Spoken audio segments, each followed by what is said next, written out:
जब सत्ता की ताकत के सामने सवाल कमजोर पड़ जाए तो आवाज बुलंद करनी पड़ती है। बोल कि लब आजाद हैं तेरे। न्यूज क्लिक पर मेरे साथ। बोल के लब आजाद है तेरे, बोल ज़बां अब तक तेरी है। नमस्कार, आप देख रहे हैं बोल के लब आजाद हैं तेरे। मैं अवसर शर्मा। प्रधानमंत्री नरेंद्र मोदी ने एक बार फिर आज मन की बात की। देश के सामने इतनी सारी समस्याएं हैं, मगर प्रधानमंत्री ने उसका जिक्र तक नहीं किया अपने मन की बात में। आज सोशल मीडिया में ट्रेंड कर रहा है जॉब की बात, किसान की बात।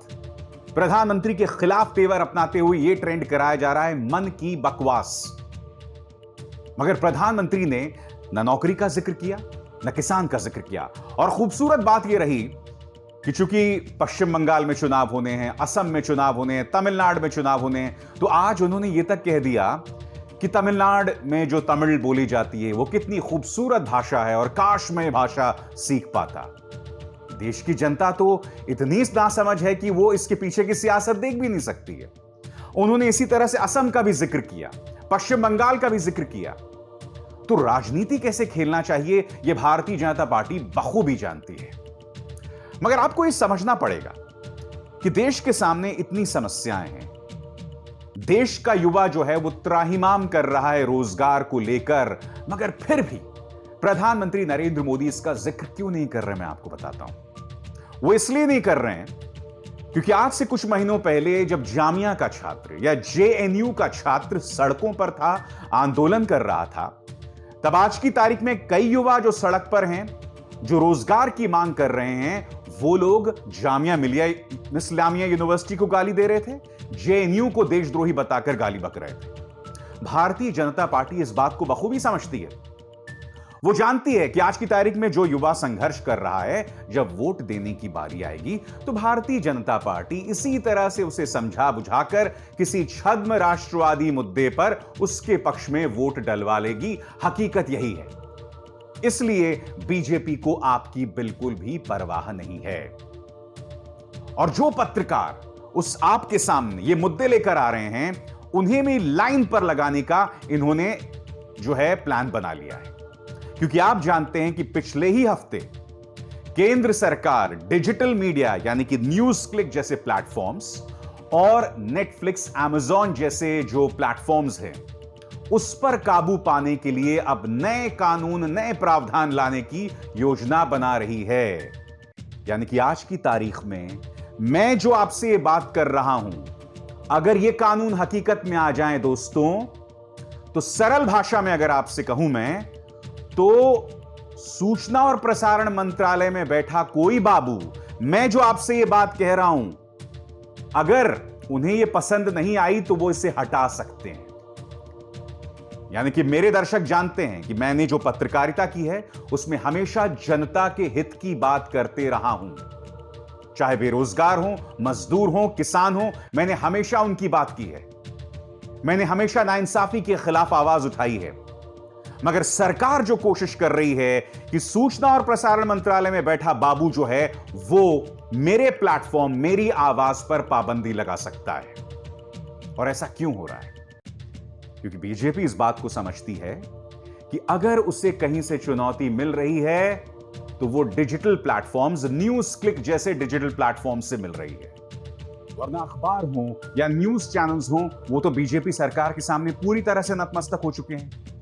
और आपको पता होगा कि न्यूज क्लिक के दफ्तर पर और हमारे मुख्य संपादक प्रबीर पुरकायस्थ के घर पर प्रवर्तन निदेशालय 110 घंटे तक उनसे पूछती रही।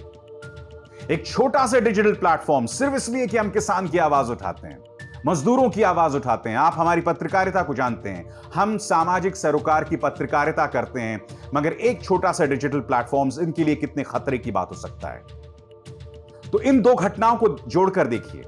एक तरफ न्यूज क्लिक जैसे प्लेटफॉर्म्स पर मोदी सरकार की रेड, दूसरा मोदी सरकार किस तरह से डिजिटल प्लेटफॉर्म्स पर काबू पाने के लिए कानून ला रही है, जिसमें सरकार में बैठा कोई बाबू मेरी आवाज को दबा सकता है।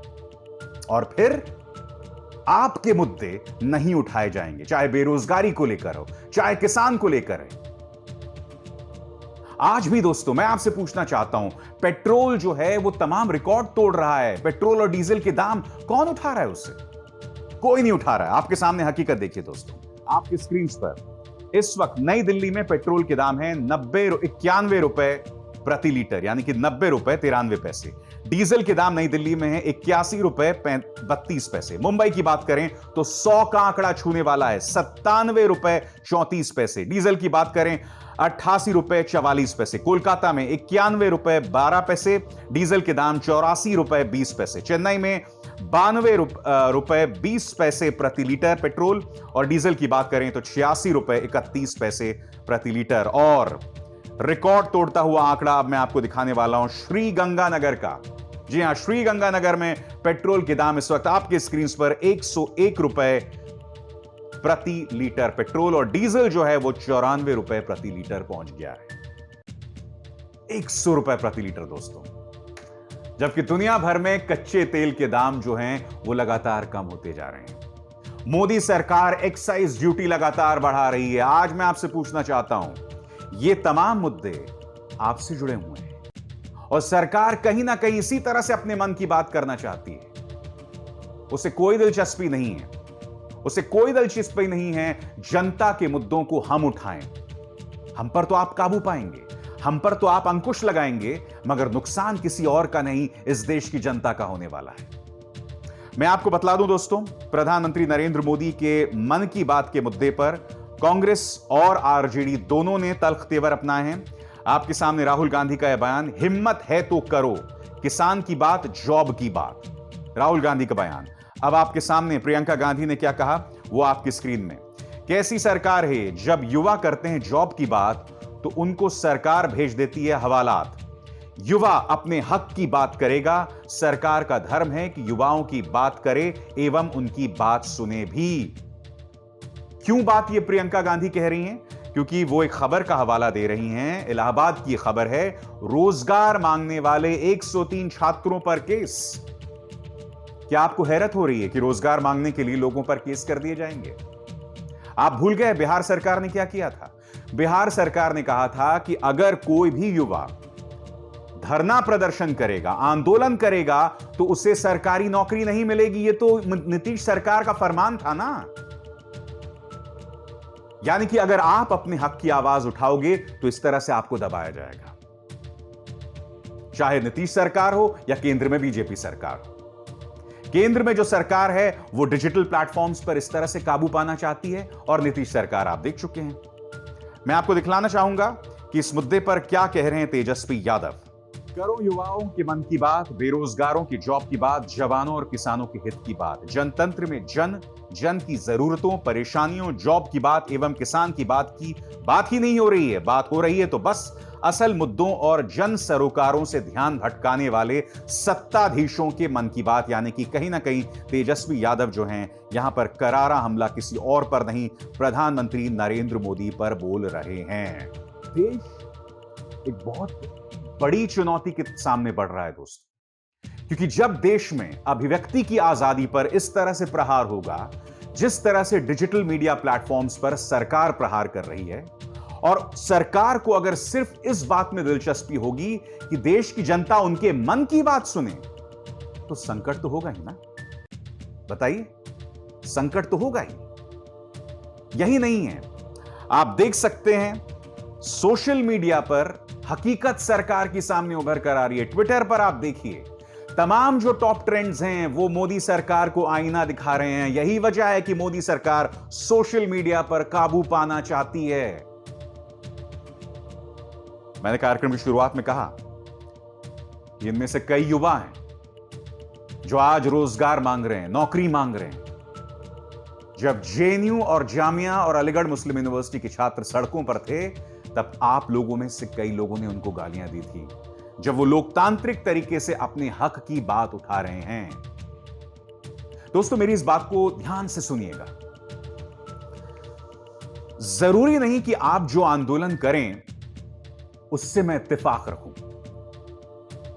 मगर अगर आप वो आंदोलन लोकतांत्रिक दायरों में रहकर करें और अगर उस आंदोलन के पीछे वाकई में विदेशी ताकतें ना हो, वो काल्पनिक कहानियां नहीं जो गोदी मीडिया अक्सर आपको सुनाती रहती है, अगर वो लोकतांत्रिक मूल्यों के तहत हो रहा आंदोलन हो, तो हमेशा उस आंदोलन के लिए हमारा समर्थन होना चाहिए। उन्हें आंदोलन करने का हक होना चाहिए।